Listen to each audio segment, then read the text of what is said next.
안녕하세요. 복지정보, 생활정보, 건강정보부터 돈이 되는 일상생활들의 팁까지 정확한 정보로 꼼꼼하게 체크해서 빠짐없이 살펴봐드리는 복지도우미입니다. 오늘 영상도 대한민국 모든 여러분에게 도움되는 영상이길 바라면서 구독, 좋아요 꼭 부탁드려요. 구독, 좋아요 설정하시면 빠른 정보 알림되고 행복한 일만 가득하실 거예요. 은퇴 후에도 취업을 원하시는 분들이 많은데 나이가 들수록 받아주는 데가 없어. 취업이 힘든 데다가 일할 수 있는 직업의 종류도 한정적이어서 어려움이 많습니다. 하지만 이런 점을 극복하기 위해서는 전문적인 자격증을 취득하여 관련 분야의 능력을 인정받아야 취업하기가 쉬워지는데요. 100세 시대 초고령화 사회로 접어들면서 은퇴 후에도 취업을 원하시는 분들이 굉장히 많아지고 있습니다. 특히 60세 이상 취업자가 증가하고 고용률도 함께 증가하고 있는데요. 30년 주기의 연령계층별 구성비 그래프를 보면 1990년대, 2023년 현재 그리고 30년 뒤 2050년을 보면 현재 생산연령 인구는 70.5%이고 2050년 생산연령 인구는 51.1%로 집계되었습니다. 60대 이상 취준생이 취득한 자격증 인원은 올해 32,000명으로 지난해 대비 10%가 증가하였다고 하는데요. 40대부터 60대까지 남성분들과 여성분들을 위해 자격증만 취득해도 취업이 잘 되는 직업을 알아보겠습니다. 경쟁도 덜하고 업무 강도와 급여 등도 고려하여 임기 자격증들을 살펴보겠는데요.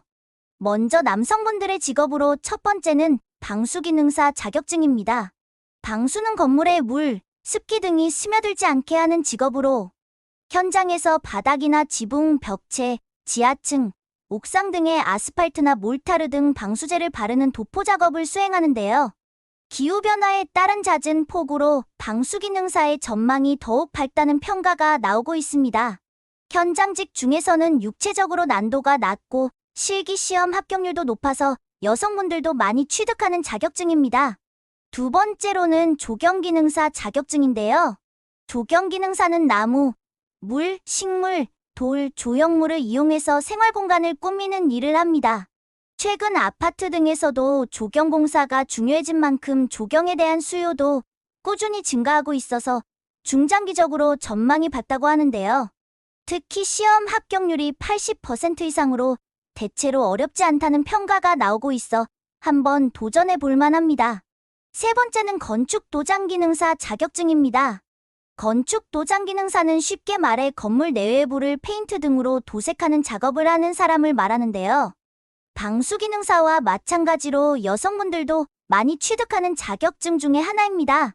건축도장기능사는 건설, 건축 현장에서 붓, 롤러브러시 등의 도장기와 설비를 사용하여 건물의 외부와 내부를 칠하는 작업을 합니다.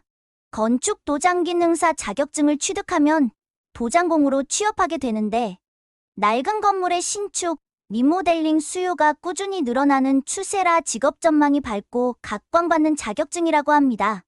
네 번째로는 지게차운전기능사 자격증인데요.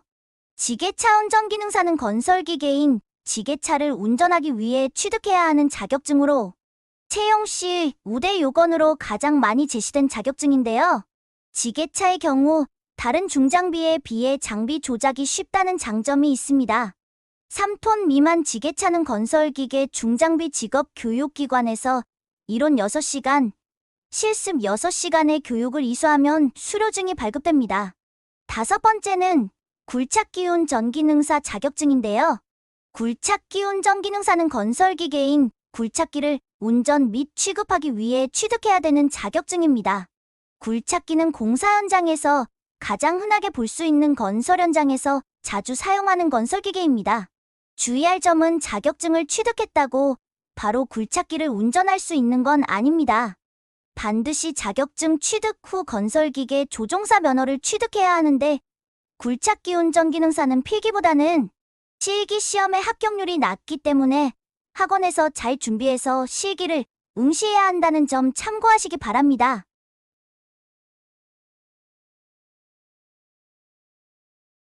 그럼 이제 여성분들에게 추천하는 자격증들을 살펴볼게요. 첫 번째는 한식조리 기능사 자격증입니다. 한식조리 기능사 자격증은 여성분들이 요리에는 유리한 면이 있어서 매년 여성 응시율 1위를 차지하는 자격증입니다.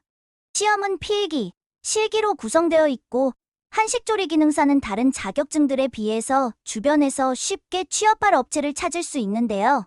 전문 자격증이 있으면 창업하기에도 유리하다 보니 요리에 소질이 있는 분들은 도전해보시면 좋을 것 같습니다. 두 번째는 양식조리 기능사 자격증인데요.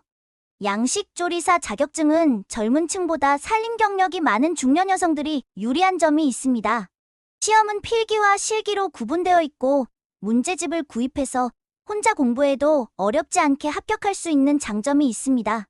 실기 부분은 관련 학원을 다니면서 배우시는 것이 좋은데요. 자격증 취득 후 일반 음식점, 학교, 회사, 병원, 식당, 레스토랑, 급식소에서 조리사로도 근무 가능하고 개인 전문 양식집이나 퓨전 음식점 창업도 가능하기 때문에 평소 요리에 관심이 많다면 도전해보시기 바랍니다. 세 번째로는 떡제조 기능사 자격증인데요. 떡제조 기능사 자격증은 2019년 처음으로 신설된 국가기술 자격증입니다. 전통 음식과 떡 제조의 전문성을 높이기 위해 신설되었는데요. 필기는 교재를 구입해서 공부하면 합격할 수 있는 난이도고, 실기 시험은 떡 제조 실무로 떡 만들기와 정리정돈, 개인위생 등을 종합적으로 평가하는 시험입니다. 중요한 점은 생긴 지 얼마 안 된 자격증이기 때문에 난이도가 비교적 낮아 필기와 실기 합격률이 비교적 높은 편에 속하는데, 나중에 응시자가 많아지면 지금보다 난이도가 높아질 수 있기 때문에 미리 취득하는 것이 좋을 것 같습니다. 이제는 케이크보다 떡 선물이 많아지고 예전에 비해서 떡의 활용도가 높아지고 있어 한식 전문점, 떡 제조업체뿐만 아니라 떡 카페 창업과 관련 업체 취업하는데 많이 도움이 될 것으로 예상됩니다. 네 번째로는 생활지원사입니다. 생활지원사는 노인 돌봄 서비스를 제공하고 불편한 사항들을 도와주는 역할을 하는데요. 주 5일 9시부터 2시 반까지 하루 5시간 정도 근무를 하고 급여는 약 125만 원 정도라고 합니다. 4대 보험이 가능하고 유료비 지원, 연장 근무 시에는 추가 수당도 받을 수 있다고 하는데요. 요양보호사와는 다르게 신체적인 케어를 해주는 일이 아니라 복지관 등의 지원품을 전달하거나 취미활동, 산책, 대화 상대가 되어주는 정도의 비교적 쉬운 업무를 담당하기 때문에 업무의 강도가 높지 않고 진입장벽이 낮아 여성분들이 선호하는 직업 중에 하나라고 합니다. 경력, 학력, 자격증 조건이 필요 없이 누구나 지원이 가능하다고 하는데요. 지원자가 점점 늘어나면서 국가 자격증인 사회복지사와 요양보호사 자격증을 소지하고 계신 분들이 더 우대받고 있다고 합니다. 다섯 번째로는 초등 돌봄교사입니다.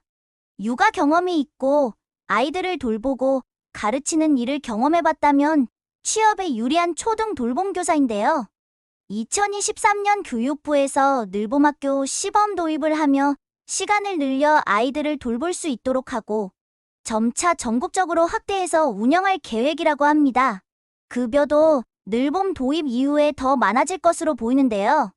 대략적인 급여를 살펴보면 5시간, 주 5일 근무를 하면 약 129만 원, 8시간은 약 210만 원 정도 된다고 합니다.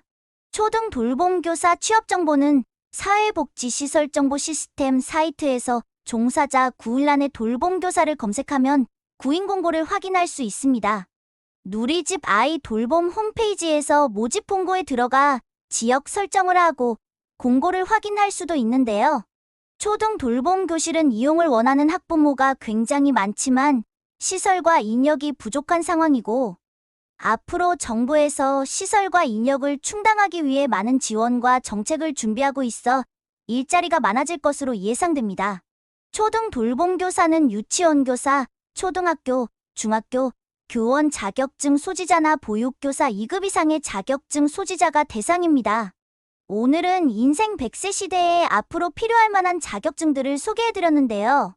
정부에서 적극 지원하는 내일 배움 카드도 있으니 신청하셔서 도움되는 자격증 취득해보시기 바랍니다. 오늘도 좋은 정보가 되셨다면 구독과 좋아요 부탁드리고요. 좋은 하루 되세요.